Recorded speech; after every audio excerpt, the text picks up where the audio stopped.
feel like I have been in intensive training for handling uncertainty and big life changes for the last year. As a foster parent, every 3 or 6 months, we have had an entire new kid or set of siblings move into our house. With new parents, new caseworker who comes to the house every week, new personalities, new food preferences, basically everything you take for granted in your regularly scheduled life is turned on its head every 3 to 6 months for the last 18 months. And in this time, I have learned some things about handling uncertainty and having your life turned upside down. And today I'm going to be sharing them with you. Welcome to Explore Your Enthusiasm, episode 302 with me, Tara Swigert. Right now, we at my house are hardcore social distancing, and I want to know, how are you doing? What's going on with you? You can tell me over on Instagram, I'm at Tara Swigert, or you can email me, tara@taraswigert.com.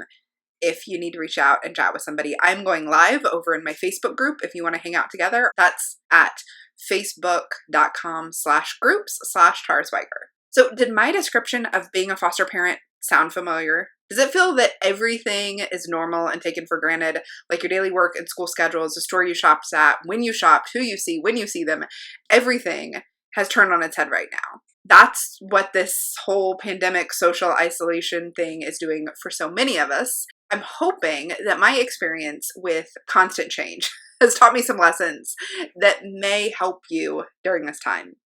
I do not have all the answers, but I'm committed to bringing some hope and light into your life while so much of it is hard and stressful and weird and different. So for starters, the truth is the adjustment to changes are going to be hard, and it may take a long while. You are going to feel off-centered, unbalanced, and wobbly, and that's totally normal for any big change in your life.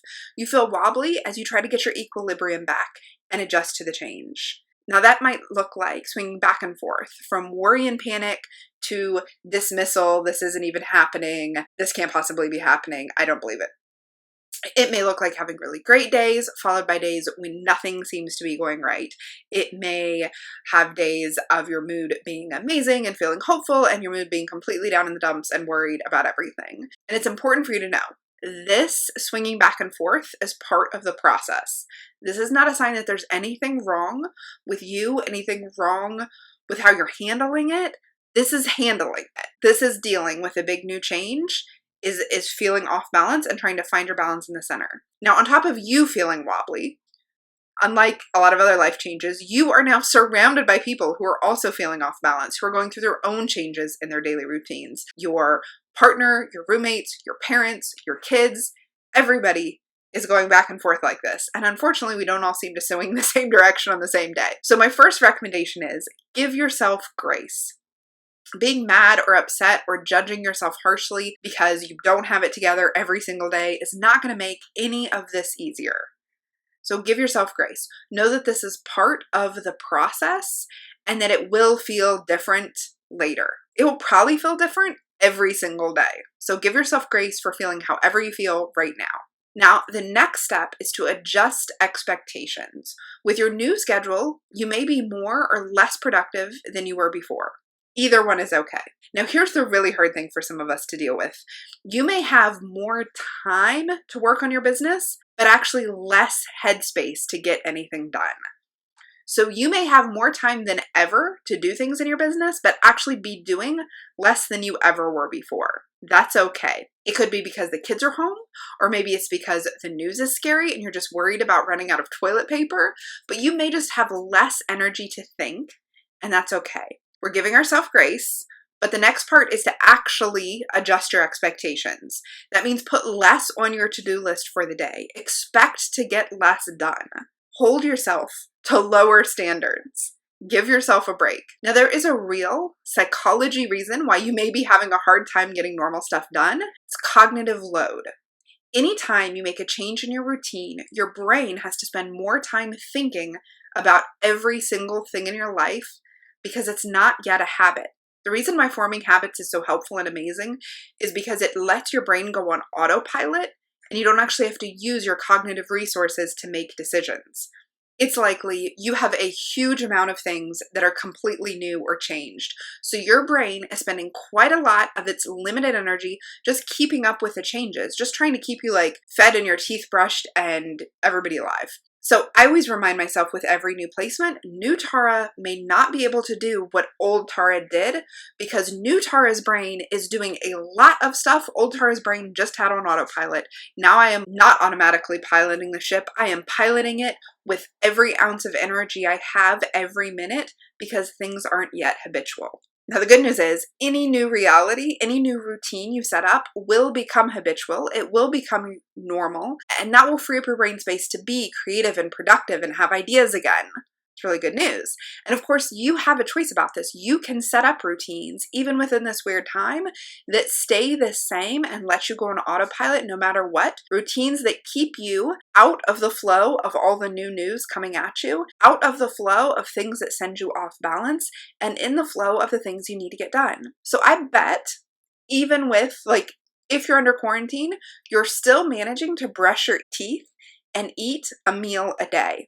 You're probably eating regular meals a day if you're taking care of kids. Why? Because those are routines that are so deeply embedded, you're not even having to think about them. You can set up more routines like this. Like perhaps you read or you journal when you drink your cup of coffee now. Maybe your kids have an hour of TV that they didn't used to have and you use that as your quiet time. You can set up routines for yourself and for your family that will become the new normal, at least while this is going on. Now, there's something else to remember about the way our brains work that is particularly relevant right now. Your brain is wired to have a negativity bias. That means that it is going to pay more attention to threats than to opportunities. Your brain is wired to notice the bear running at you, not the sweet treat in front of you, because the bear is a bigger danger than the sweet treat is opportunity. That means your brain's natural inclination is to pay a lot of attention to the scariest thing. And our world right now is filled with scary things you could pay attention to. But we can control this negativity bias, this automatic thing that happens, by limiting how much time we give it to see the scary thing. The scary thing is likely not in your home right now. It's in the news. It's in the things you're consuming. It's in the things you're paying attention to. We can also counterbalance the scary things because there are scary things we can't avoid that we need to look at, that we need to make plans for. We can counterbalance it by looking around and purposefully noticing what is going right and what is good in our life. If you're listening right now, you have a smartphone or a computer that still works. You're still connected to the internet. I'm still here. You're still here. You have enough food for today. Those things are, now more than ever, we realize how amazingly blessed we are for having that. Let me be really clear. I am not saying to ignore the important information or to go on with your life as usual. It's not what I'm saying. You absolutely have a responsibility to limit the spread of the virus to those who are most vulnerable. You need to follow the guidelines set out by the CDC or the WHO. You need to pay attention to real information. And you can do that while keep noticing what is good, even while you're taking the actions you need to take, like social distancing, quarantining, getting tested if you're sick, doing all the precautions you need to do, washing your hands more, not touching your face, disinfecting things.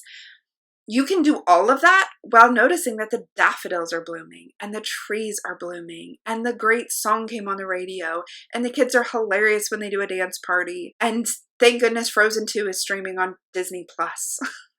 If you're thinking, okay, there is no way that I can pay attention to what I need to pay attention to know what I need to know to take care of myself and my family without being totally overwhelmed, check in. What are you paying attention to?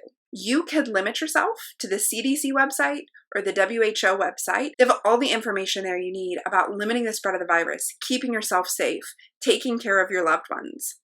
You do not need Twitter or Facebook to be a responsible citizen. You do not need a steady stream of the news to be a responsible citizen.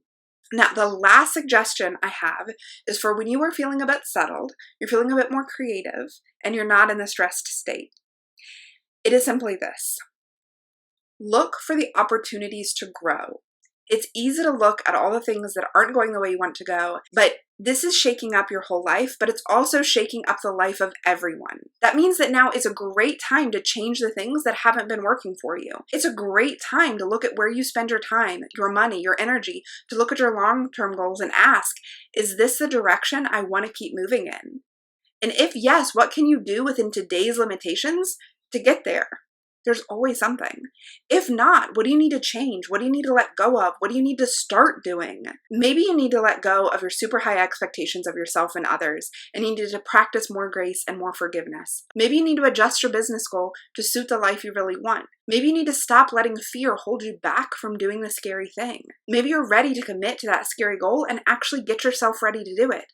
Whatever it is, you can start to work on it and plan for it now. If one of the things you want to spend your time working on is your business, and if you're going to use this weird time to get your numbers right, to get your profitability fixed, to get your marketing messages made, and make a plan for your goals, the Starship is open right now. As a community, the Starship is encouraging each other, inspiring each other, and getting together every week to check in and adapt and make new plans and grow and just encourage and be there for each other in this weird time. Now, if that sounds like what you need, you can head over to tarasweiger.com/starshipbiz. The link will be in the show notes. The link is also going to be right below wherever you're listening to or watching this. So head over to tarasweiger.com/starshipbiz to learn more about the Starship. Now, as a reminder, in this weird time, we're going to give yourself grace, lower your expectations or adjust your expectations, recognize your negativity bias and notice the good. Look for opportunities for growth when you feel up for it. Now, I hope this episode finds you healthy and strong and adjusting to the changes and feeling positive or hopeful. Remember, you can find links of everything I mentioned at the show notes, which is at tarasweiger.com/podcast302. Thank you so much for listening, and I hope you find the enthusiasm in your week this week.